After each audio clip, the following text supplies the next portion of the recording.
Hello there. What a day. What a day.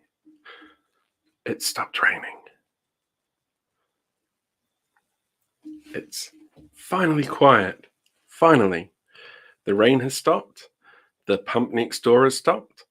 It's good. Very good. A bit scary, but good. How is everyone holding up today? Is everyone handling the water okay? Do you have the water where you are? Is the water everywhere in the North Island?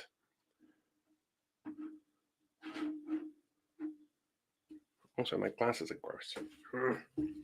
You can see how organized I am. My glasses are gross. My hair hasn't been done. I look like I've been in the sun. It's very strange. Hey, Jax, how you going? Holding up okay in this beautiful summer weather?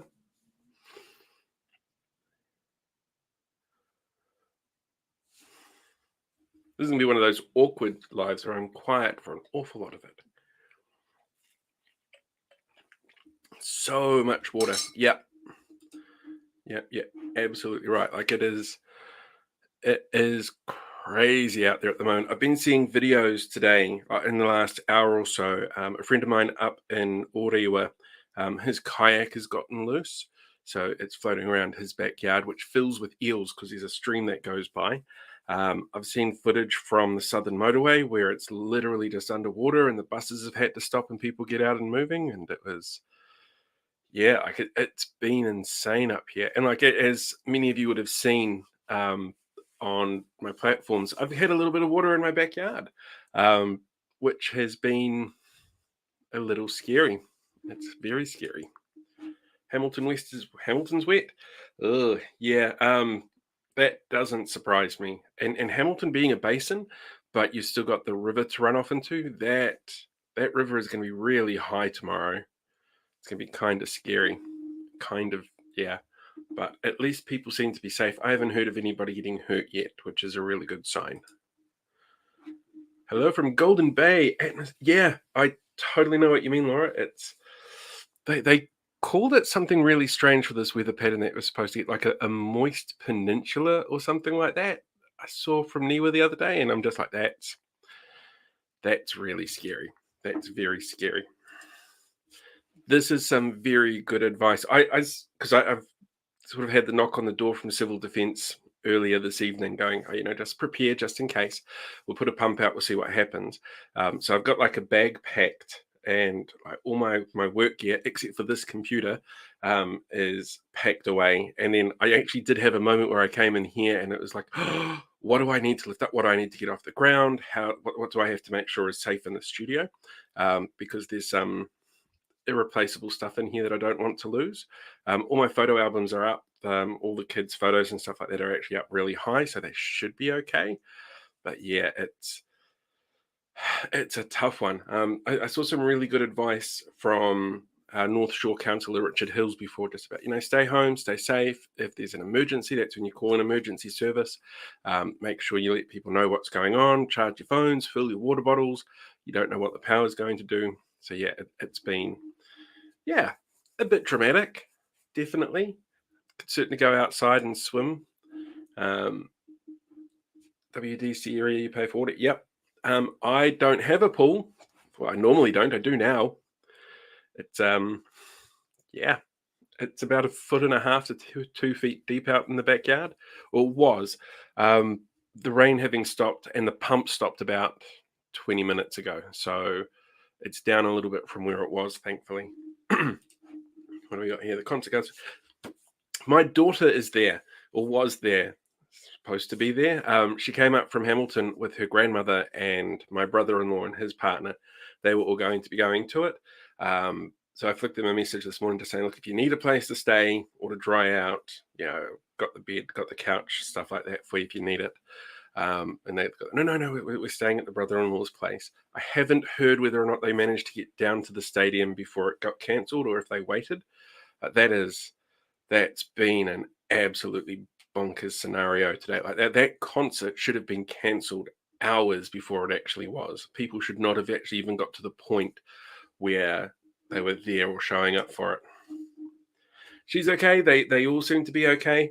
Um, she's very quiet and very resilient. She's probably not even going to complain. She'll be a bit bummed, but she'll be okay. Um, Probably going to stick around and see tomorrow's one, I guess. They haven't actually given me an update. But I imagine that the drive back to their place is a little crazy at the moment. So, and I know that the southern motorway is blocked in places. So it's kind of scary. I don't think I've ever seen an event like this. It's really out there. Yeah, I think they did well, not going too crazy, thankfully. But I don't know whether or not they were busing or whether or not they were. Who would be busing? Auckland Transport told you not to bus.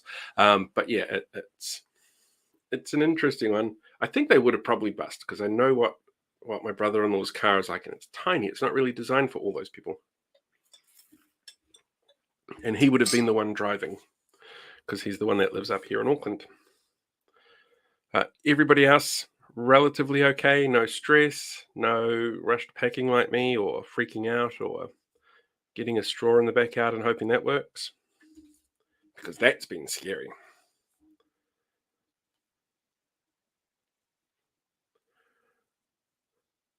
So quiet. Oh, my cousin just messaged me. Stay safe. Doing my best.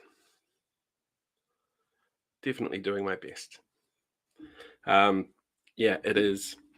It's been interesting. Other than the weather, how has everyone been? Have you had fun this week with a new prime minister and how it's brought all the cockroaches out from under the rocks? Because that's how it's felt for me this week. It's been pretty intense actually. Like what day is it today? Friday, Wednesday night. It felt like a massive onslaught of trolls coming in from Australia mostly, who just for some reason weren't happy with the prime minister or former prime minister. They're just not fans for some reason, and I can't work out why. But if you do get a chance to, and you want something just to kill time with, and you aren't aware of this policy of mine, I do have a policy on all of my platforms, which is don't be a dick, and it's pretty broad, and I get to define what that is. But what I do is, if somebody comes in and starts acting like a dick, I will screenshot what they're doing and then post it in a thread that I think is pinned to the top of my Facebook page. You're more than welcome to go in there and have a laugh at these people because, free speech. Free speech should not mean freedom from consequences, but that's how they want to behave. So that's how we're going to treat them. So feel free to go along and have a laugh because that's what it's there for. Juggling.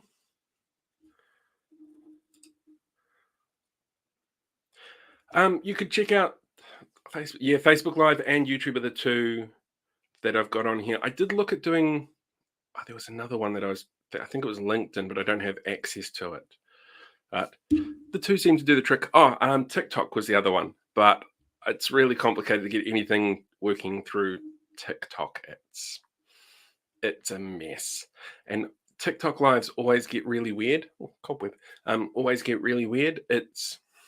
Yeah, TikTok is crazy. Oh, I totally get you, Jax. Yeah, that out there everywhere. And YouTube's moderation is piss poor at the best of times. Most of the platforms, like Twitter, we knew was going to be shit because Twitter at the moment. And then, yeah, Facebook should be trying to do better. And then they let Donald Trump on, which sends a signal that all of these horrible, nasty people can just go about doing what they normally do. TikTok. I don't often complain on TikTok, but I did lay a report today, put in a report today, because Groundswell is now on TikTok. And their first couple of posts are trying to be memes making fun of the former prime minister. And it's like, no, that's harassment and bullying. So report, much easier.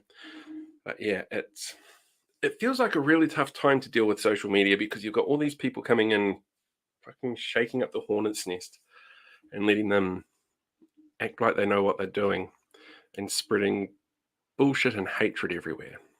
Nobody needs that. No. What are y'all thinking of our new prime minister? Have you had a chance to see him in action yet? because it's been interesting for me. It was interesting him meeting Simon Bridges and catching up with him and hearing Simon's response, going, um, oh shit, going. What did he say? It was nice to finally see somebody who gets it. I'm not sure what he gets, but somebody who gets it. So yeah, do you have any thoughts on Chippy? This is going to be a comment that I think it will follow him until the day he dies. It'll be on his headstone. It'll be, yeah, here lies Chippy, Chris Hipkins. Spread your legs, and yeah, it's never going to go anywhere. He's stuck with it forever. I imagine the weather pattern's supposed to be heading down south, but it might have dissipated by the time it hits New Plymouth. Yeah, I was watching the weather map, and it was, yeah, like Auckland, Northland, and Waikato got the hardest hit of it, and then it sort of dissipates as it spreads out a little bit. And the whole of the North Island is supposed to be getting it. So yay! And it's not supposed to stop. It's supposed to ease off, but not stop. And that's going to be fun to deal with over the next couple of days. One of my contracts that I'm working on at the moment involves some outdoor events, and so we were onto it today. It was by lunchtime we knew that they were being cancelled for at least the next 2 days, and then it was a case of, for the events we actually have to go down and check the area and stuff like that, or somebody else goes down and checks the area and stuff like that. And it's just can't even get into one of the parks because it's flooded at the moment. But it's been intense, which is where my son has been, or was.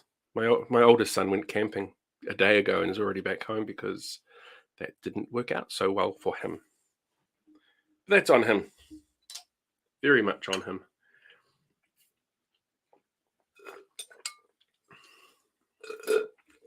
At least nobody got hurt. Everyone's so quiet tonight. In saying it, there's like 11 people here because this was completely unexpected. And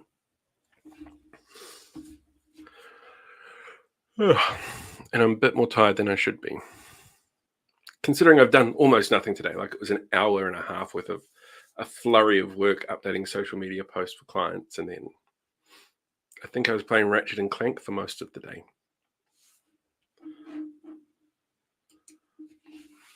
If you want, I'm happy to send some down. Very happy to send you down, Rain. I think Chris is an interesting choice.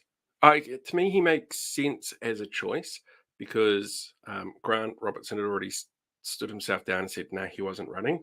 I really wish that we were in a place as a country where we could have somebody like Kitty Allen in that role and know that they're going to be questioned on their policies and judged on their actions, and not relentlessly trolled and given shit from people who attack everything from their sexuality to their looks to like that kind of thing. Fucks me off. And as competent as I'm sure Chris Hipkins is, if you have a look at his past portfolios that he's had, his time in opposition, he knows what he's talking about. The sad fact is he does not have to deal with that level of vitriol that has been aimed at the former Prime Minister, and as we've seen recently, pretty much any female politician. So I would really hope that there was something that we could do about that.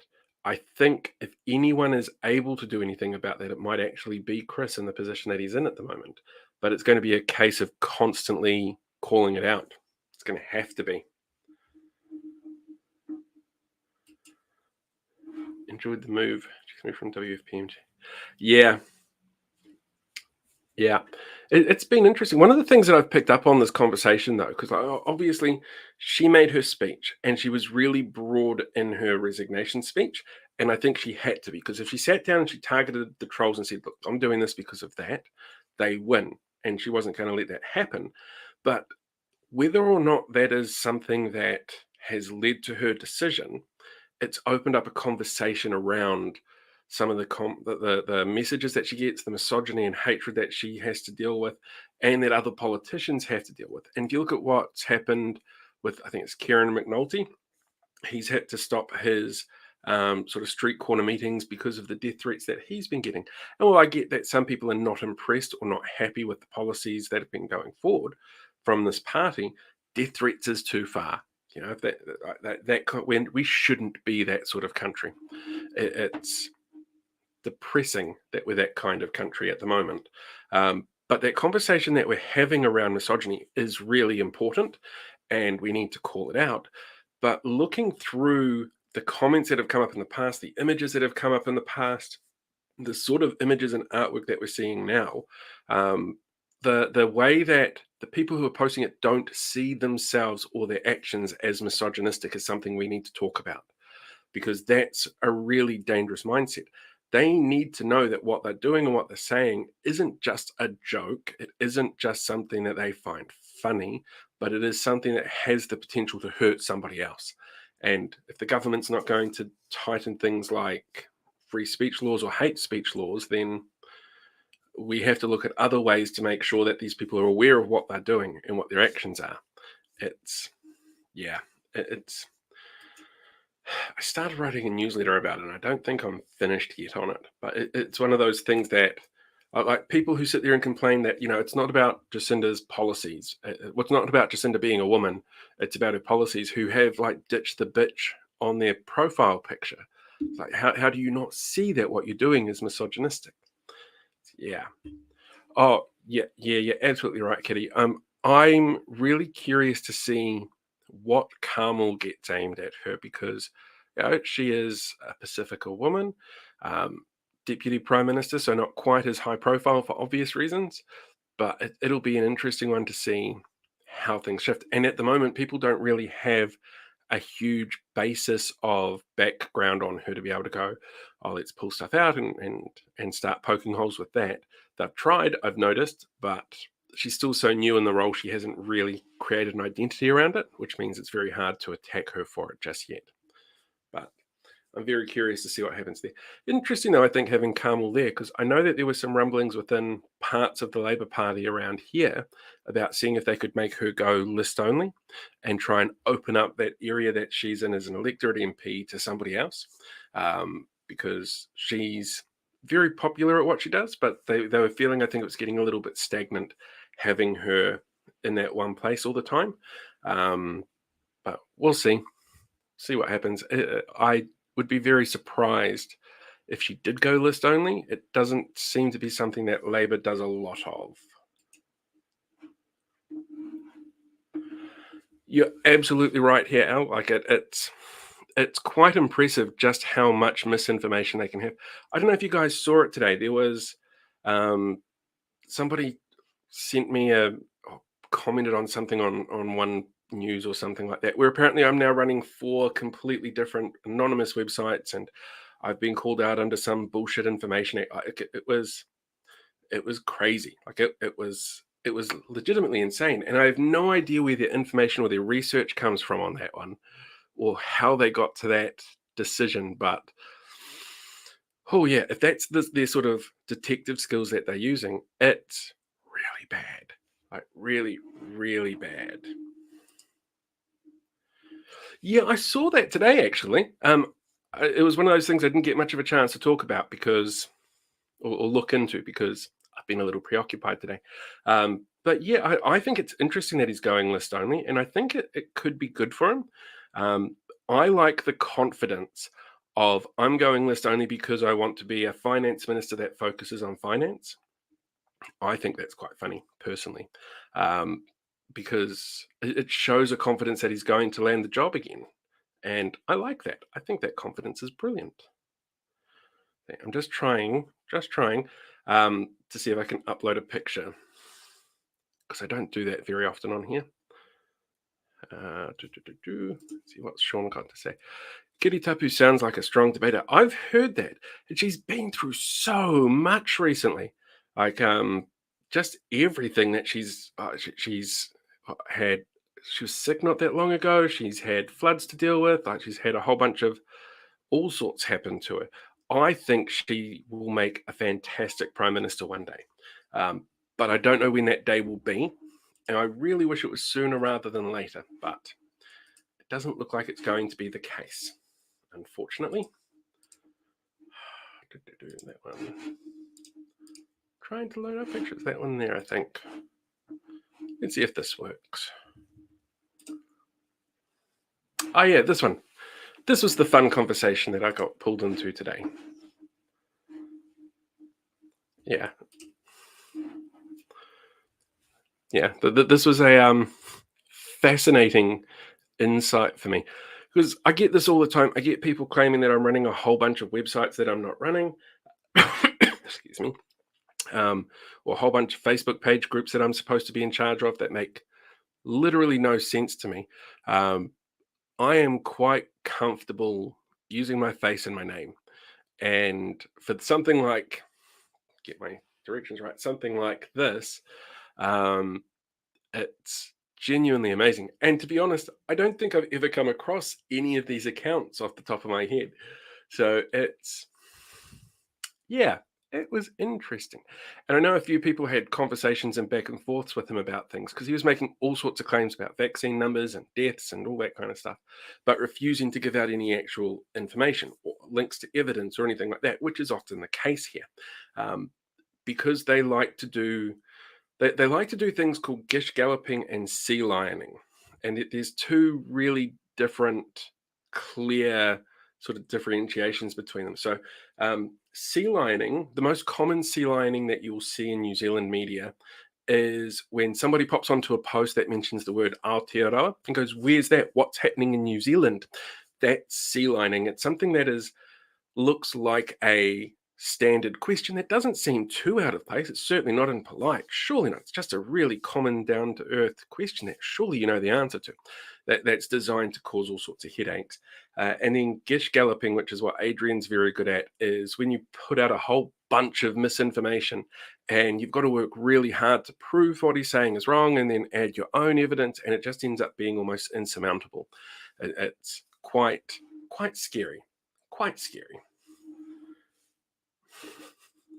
I think he would have a headache. His brain would explode.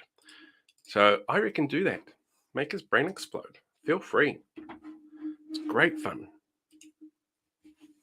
Lots and lots of fun. It's quite fascinating that people that claim to be so good at research get these things so wrong all the time. It happens. The whole time I've been talking, which is like 20 minutes now, we haven't had a drop of rain outside. It's been great. Touch wood that it keeps up like that. Yeah, the neighbours actually got flooded out and evacuated today, because I'm at the bottom of a hill and my house is up on stilts. But their house, their place is a basement unit, and it actually got built. Remember the flooding in 2021, I think it was, out sort of Cumu, Helensville way, or Cumu, that sort of area of West Auckland. When that hit, the basement got flooded, and people who own the property decided, hey, instead of just clearing out the basement, let's refurbish it, make it a unit, rent it out. So they did that. This is the worst rain we've had since then, and it failed miserably, and they got flooded and evacuated. Which doesn't surprise me when you saw the wall of water that we've got here. I think his cranial space is pretty void. Pretty void is right. Yeah. If you could put your ear up to his ear and hear the sea. Someone left the water running. What movie is that from? Poseidon Adventure.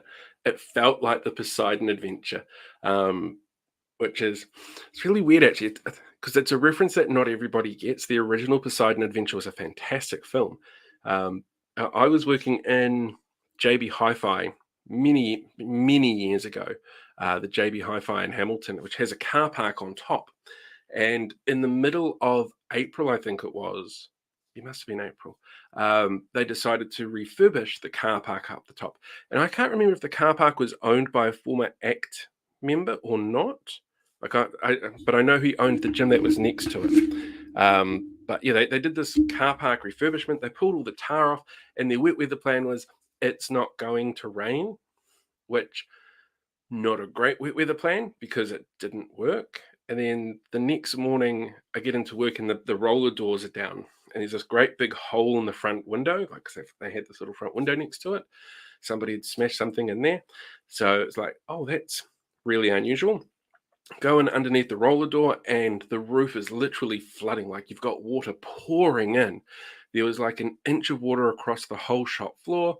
It was falling in the music section, so all of these CDs were absolutely ruined. In the computer section, so they lost a whole bunch of computers and electronics to it. I walk in and I see the store manager, and I'm like, wow, it's just like the Poseidon Adventure in here. And he goes, the what now? The Poseidon Adventure with the boat that flips and Shelley Winters and her I can't swim thing. Have you not seen the Poseidon Adventure? And he's like, no, no, not at all. He says, ugh. So what's the story with the broken window? He goes, what broken window? And so I had to break the news to him that not only is the store flooded and he lost $500,000 worth of stock, somebody smashed one of his front windows at the same time and he had to get that sorted. So that's my Poseidon Adventure JB Hi-Fi story.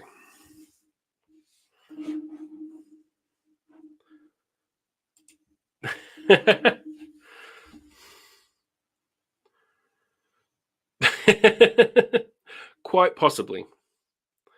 Thinking that the Titanic, that's what the scruffy dude says when they're searching at the camera. Yes.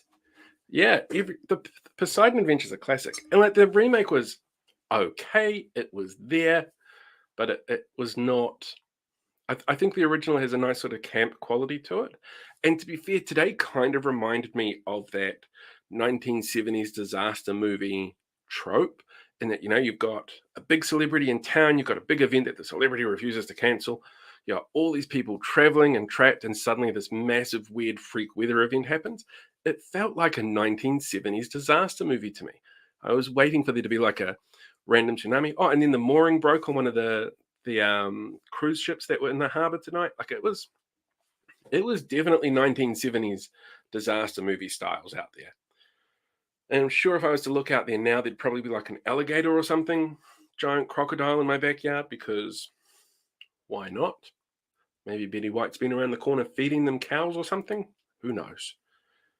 No, I live in Beach Haven. They don't feed animals here. They just complain about people moving in that they don't like and having to, deal with bedroom commuters. This has been a weird week. Everything from Beach Haven bedroom commuters to a new prime minister.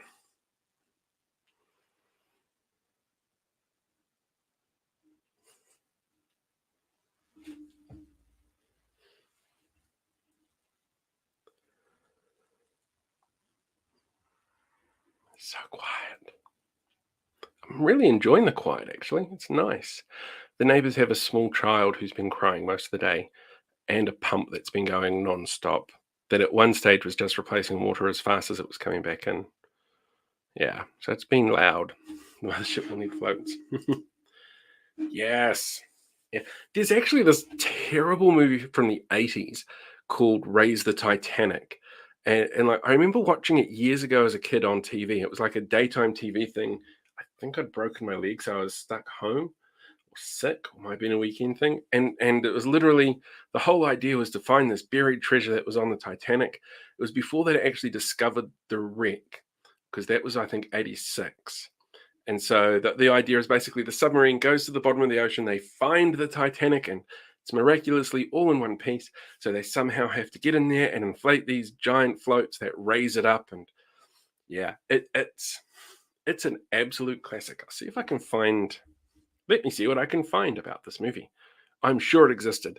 Otherwise, this is going to be one of those Mandela effect things, and I'm going to be like, no, that's not true. I know there was a book about it as well at some stage. Um, and the 80s seemed to be a really big time for it. Oh, 1980, there you go. Raise the Titanic. I'm so glad that it actually existed. There's nobody in it I recognize. Oh, no, no, no. Oh, I do recognize one person. Alec Guinness. Yeah. Yes, he was. Yes. Good old Obi-Wan Kenobi. Ah, there's so many Titanic movies. Yep, Tom's spot on with this one. Tom knows his movies, that man. Wondering if there's any posters. There's a poster. That's a German poster.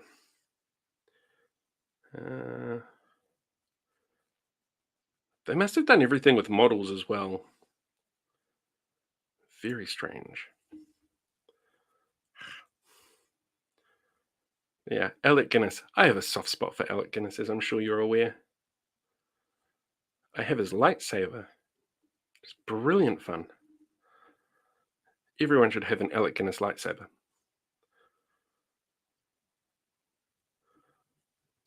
I'm just trying to get you a copy of the poster so you can sit there and go, oh, okay, there it is. That looks awful.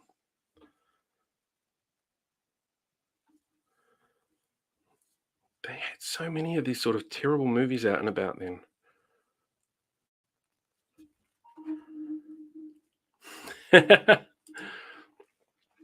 This saber is very cool. Very, very cool. I think, like I said, everybody should have a lightsaber. It's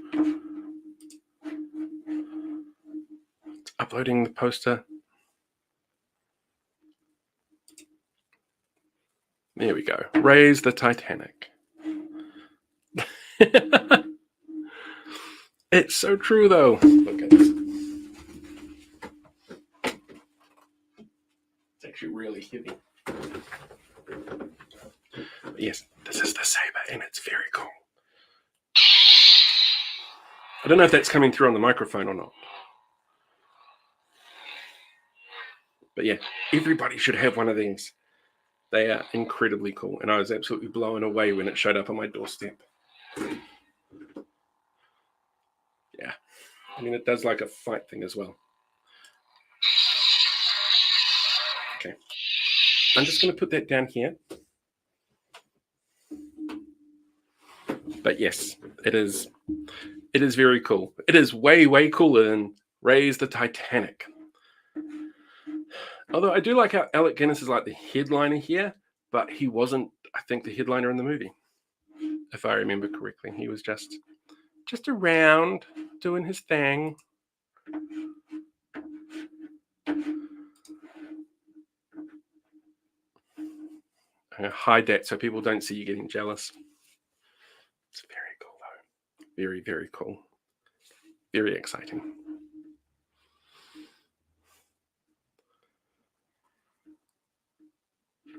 Right. So I have one more question for the 10 people that are watching, because why not? Have one for me. I should have put some beer in the fridge, actually. After tonight, who knows? But yes, definitely have one for me. A lot of great catching up with you. So yeah, I have my one big question for you.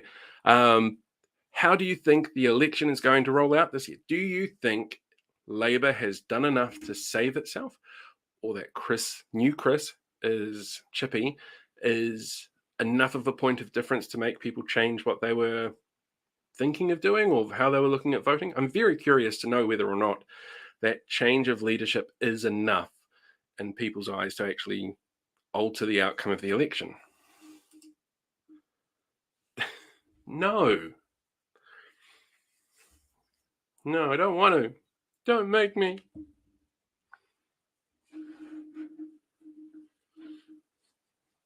It does make me very curious, though, because it's so far out from the election, it's hard to tell how it's going to go. But National this week have just kept putting their foot in it over and over again, and I think that feels like a sign of panicking. Like they're a little bit freaked out by the new guy, and to have somebody like Simon Bridges turn around and go, you know, this guy gets it. That's not a ringing endorsement of the National Party action plan at the moment.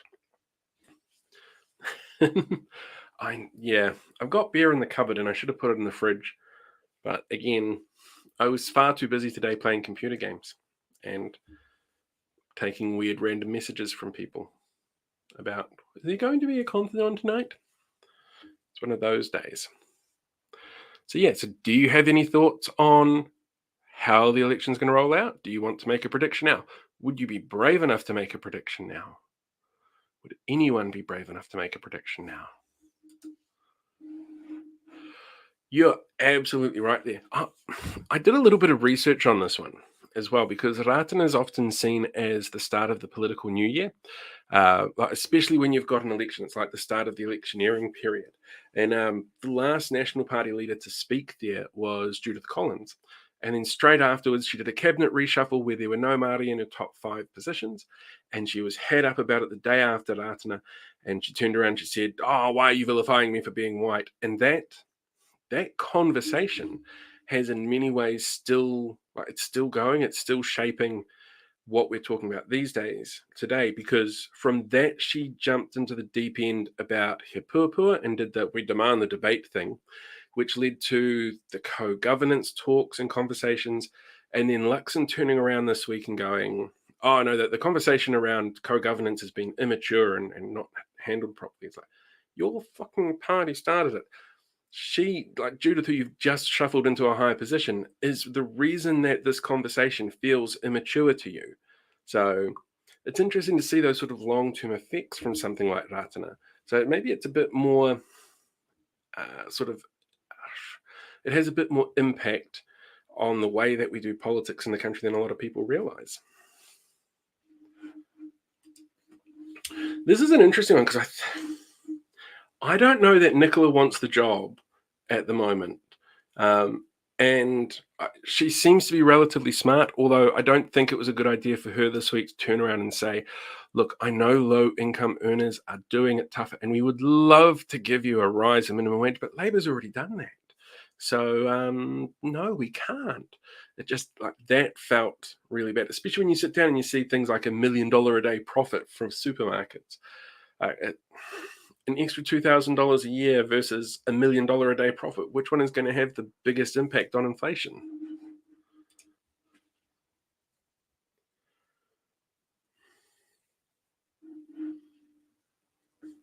It's an interesting one, actually, because I think the Green Party, Sean, could do quite well in Wellington Central. Um, it's so close to Victoria University. I can't tell you off the top of my head exactly what the boundaries are for it. So I don't know if it includes places like Thorndon, which has quite a high student population. The Greens could do well there. And not forgetting, Wellington's mayor is a Greenie at the moment. Tori Whānau, she's, I believe, a Green Party member. So, it's could be quite good for them.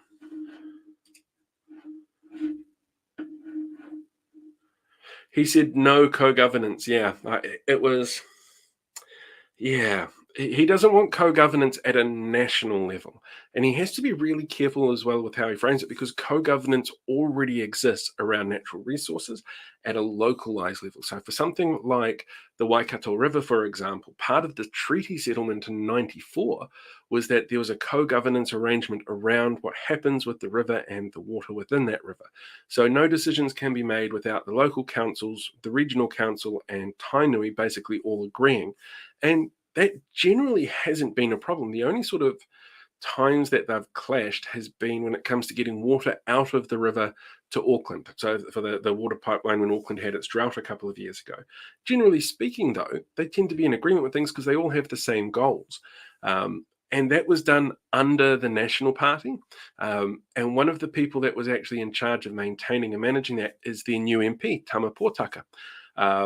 So it is, he has to be really careful about his conversations around this, and to go, "Oh, it works on a local level, we don't want it on a national level," makes you should be questioning, why don't you want a national level version of this if it works so well on a regional level? Why can't we look at rolling it out in bigger ways? But I imagine that he'll dig his heels in. And if you're going to get up at Ratana after someone says to you very specifically, "Don't be scared of co-governance," and go, "No, co-governance bad," I don't know if he's going to be able to handle that very well. Somebody left that as a message on one of my TikToks today, like quite clearly about how I need to be thinking of how tough it is on small business owners with the constant increases in minimum wage. And don't get me wrong, I realize an extra $2,000 a year must be very tough for some businesses. But if you rely on a low wage economy and your margins are that small that you can't afford a $2,000 increase for a staff member, you should probably be looking at how you're running a business. and obviously, if the bigger the business, the higher that cost is. But if you've got enough to have, like, if your business is big enough to handle a dozen employees, for example, then you should be making more than enough to be able to cover an extra $2,000 a year for them. It's just it's, yeah, it's so weird that people see it that way. I did have a boss like that though, who was really specifically about the company has to do well, and I don't want to spend anything extra if I can help it. Um, who was always on the brink of waiting. Like, we as staff were always on the brink of waiting for the company to fall over. Um, and then he did some not very smart things with his tax bill, and like there were all sorts of issues that cropped up. And as a company, like as staff, we were sitting there going, "Holy shit, what the fuck? Why the hell are we involved with this?" And that company is still going strong to this day for some weird reason. I believe he was bought out, so he ended up selling about 49% of the company, and so he's got a board of directors now who tell him what to do. But no business should be run at that close of a line to not being able to pay your staff a couple of extra grand a year. This is one that I find really interesting as well, Sean, because the polls for the last sort of 6 months have been leaning towards a Labour Green to Party Māori coalition, and I'm down for that. I personally think it would be a mistake at this point for Te Pāti Māori to sign up with ACT and National again, because it hurt them so much in the last coalition that they had, that they lost almost all of their seats. But I think they did lose their seats. I think they're out of Parliament for a term. So they have to be really careful with it. But it's still 9 months until the election. So who knows what will happen between now and then. And you're absolutely right here, Tom. There does have to be a limit. It can't be ongoing all the time. Otherwise, you do end up at a point where, how much is too much? Like I personally think the minimum wage and the living wage should be about the same. You want your staff to be able to survive. And the idea of having a minimum wage of, $45 an hour, for example, it feels excessive. Like that does feel excessive. I would love to see businesses share profits with their employees. I know far too many businesses that don't, and that, like, I actually work for one business. Which one was it? JB Hi-Fi, I think it was. Like, minimum wage is all you get. Like, you start off on minimum wage and that's it. And then I think after 3 months it was, okay, we're giving you an extra, I think it was 25 or 30 cents an hour. So we can tell you that you get paid above minimum wage. It's like, okay, well, that's not ideal, but you didn't get paid any extra for long service. You didn't get paid any extra. Certain departments didn't get paid commission. So if you sold TVs and electronics, you did, but other departments didn't. So it was like, that sort of thing was really weird. And then they go and post multi-million-dollar profits, and you're like, wow, here I am working for fucking peanuts. So there needs to be a better way to distribute wealth. Maybe it's floating outside in my backyard at the moment. I don't think so, Jax. I think Matariki is one of those things that it's taken so long to get to this point. Everybody seems to enjoy it, and those people that complained about it went really quiet after the first one. Like, I don't think I came across any complaints after the first one, because it's just another day off. And yeah, I know it's another expense for businesses. If you want, get rid of one of the holidays. Get rid of King's birthday weekend. God, I have to call it King's birthday weekend. Or get rid of the anniversary days. Quite happy to do something like that. But yeah, I don't think Matariki will be ditched. I think it's written into law anyway that it's going to run for a little while. It'd be very strange for somebody to go, no, we're cancelling this holiday that we just had, our one unique New Zealand holiday that celebrates Māoridom. We're cancelling that, but we're not racist. We're just cancelling the holiday. It feels, I don't think anybody would be that stupid. And I could be wrong. It's quite possible. I'm really worried about my JB Tails. I'm sure one day they're going to sue me or give me a gag order or something like that. It's quite weird. It's a very, very strange place. Yeah, I believe so. I'd like. There's very few things that we have in place that can't be changed legally. Like a government can't change something like that. Like there's constitutional stuff which you need to have. I think it's 2/3 of Parliament. That three waters they tried to put that in there, but most laws on the books, including holidays, are just a straightforward change of law. Because who knows what something might happen where suddenly the year gets changed, or you know they decide that Waitangi Day, that's a terrible idea, but they decide Waitangi Day should be supplanted with something else. Something like that, they can definitely change if they need to, but nobody would touch it with a 10-foot barge pole.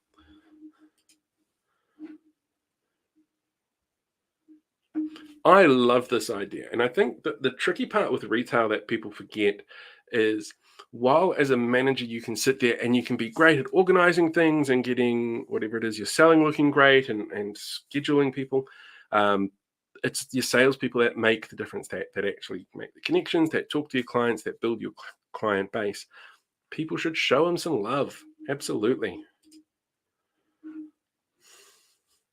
I really like the idea of keeping. I think Australia has under 14,000 a year tax free.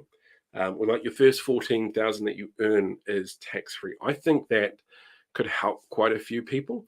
Um, but I'm also a big fan of capital gains tax. I think capital gains tax is something that they should be looking at.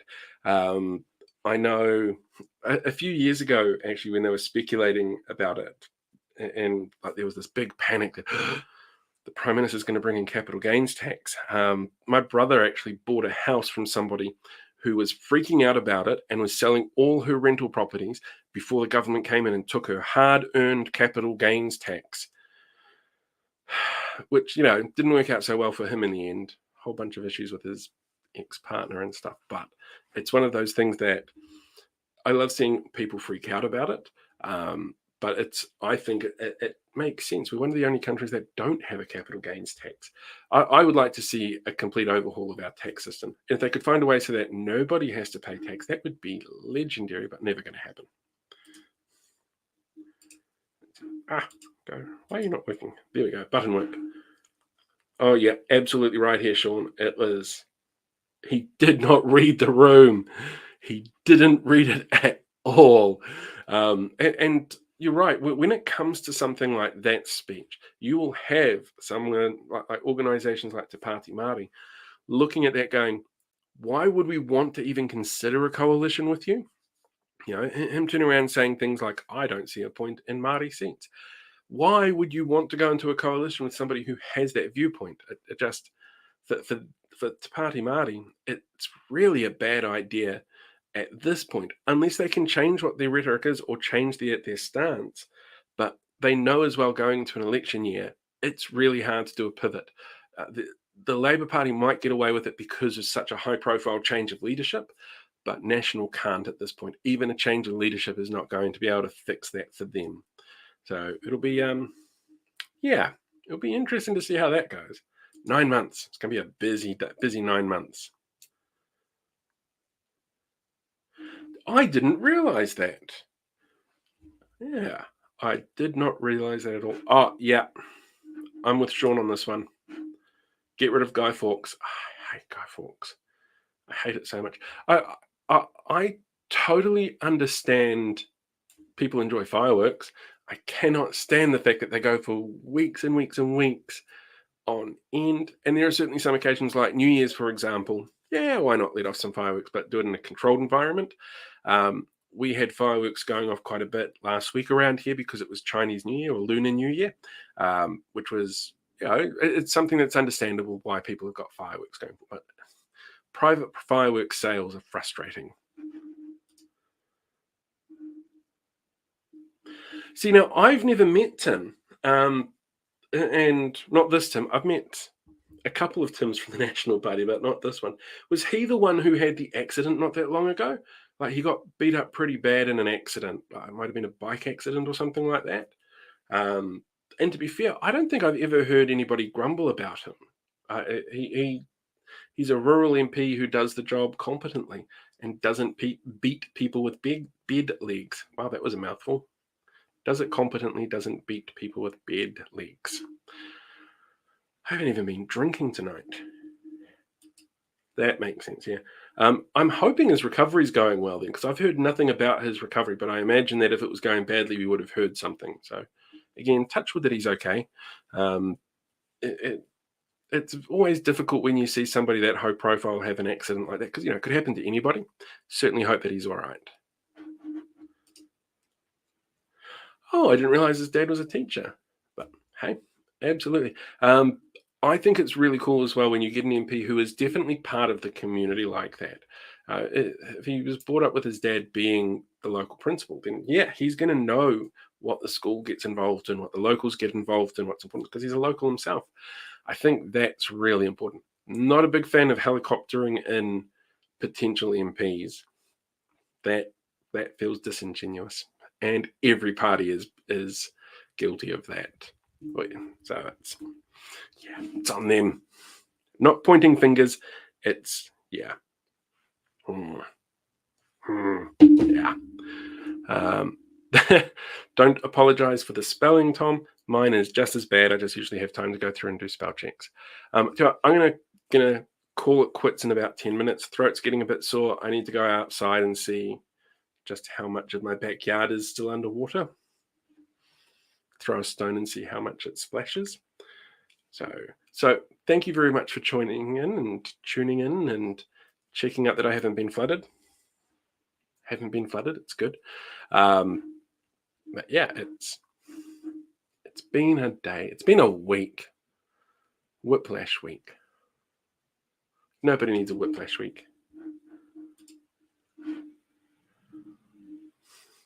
See, that's really cool, Jax. And I think it's also really important, especially now, that when an MP is, whether or you agree with them politically and ideologically, if you can respect them, that's important. And it's one of the reasons why somebody said this to me the other day, and I thought it was a really good analogy. You dislike the game, you don't dislike the player. I think that's right. Oh, no, you don't. It's one of them. Basically, don't be a dick to politicians. It's been that kind of night. Yeah, don't be a dick to politicians. And most politicians, in my time dealing with local and national politics, I think I've come across maybe one politician that, up until last year, that was only in it for themselves. Everybody else that I've come across, again, up until last year, has been doing it because they want to help people. How they decide they want to help people, what their priorities are in helping people, they differ from person to person and from party to party. And it is so important as we go into an election year. It is so important after we've just come from this massive conversation around online bullying, hatred, misogyny. It is so important that we make sure that going into this election year, that's what we focus on. It's about the policies. It's about the perspectives that they bring. If they do something stupid, call them out on it. But it's not the person that's saying something stupid that you call out. It's the implication of what it is that they're saying. I certainly hope that's what it comes across that I'm doing from time to time. It doesn't always feel that way. You'd be surprised how often I have to re-record videos because I feel like I'm being mean, because I don't want to be mean. But yeah, it's something we need to focus on when the policy is problematic. It's really important to make sure that we call that out. If the policy doesn't gel with your personal ideology, there'll be a reason for that, and make sure that you look into what that reason is.